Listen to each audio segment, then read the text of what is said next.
কিছু বনে আপনি যদি মন্দতা গোপনে কিছু করছেন, আপনার ফলটা গোপনেই হবে। আপনি কাউকে শেয়ার করতে পারবেন না, আপনার মধ্যে অন্তর্জাল আসবে। দুঃখভোগ কিভাবে আসে? নিজের ভুল ও পাপের মাধ্যমে। দুঃখভোগ কিভাবে আসে? প্রলোভনের মাধ্যমে। আমি একটা শাস্ত্রাংশ দিয়েছি, সবাই আমার সাথে পড়ুন। মনুষ্য যা সহ্য করিতে পারে, তাহা ছাড়া অন্য পরীক্ষা তোমাদের ঘটে।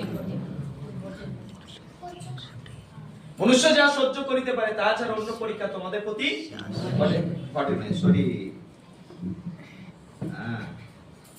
আর ঈশ্বর বিশ্বস্ত, তিনি তোমাদের প্রতি তোমাদের শক্তির অতিরিক্ত পরীক্ষা ঘটিতে দিবেন না, বরং পরীক্ষার সঙ্গে সঙ্গে রক্ষার পথ করিয়া দিবেন, যেন তোমরা সহ্য করিতে পারো। ভালো করে শুনো। আপনার আমার যা কষ্ট, যা যন্ত্রণা, যা দুঃখ কষ্ট, ঈশ্বর অতিরিক্ত কিছুই দেয়নি।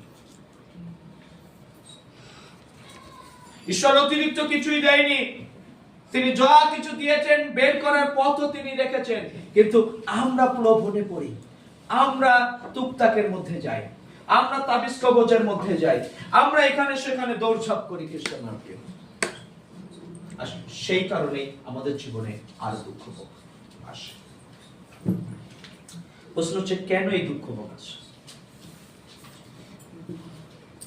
প্রশ্ন হচ্ছে, কেন এই দুঃখ ভোগ আসে? বলুন। পাপের ফল বা পরিণতি রূপে। যোহন 5 অধ্যায়, আপনি জানেন এখানে আমরা কাকে পাই?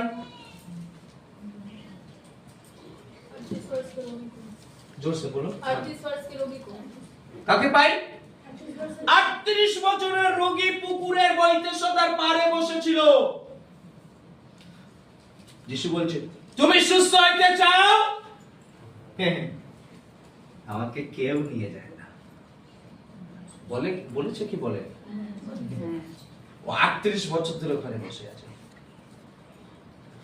ও ঘষে ঘষেও যেতে পারেনি, বাড়ির লোকও নিয়ে যেতে পারেনি। হ্যালো,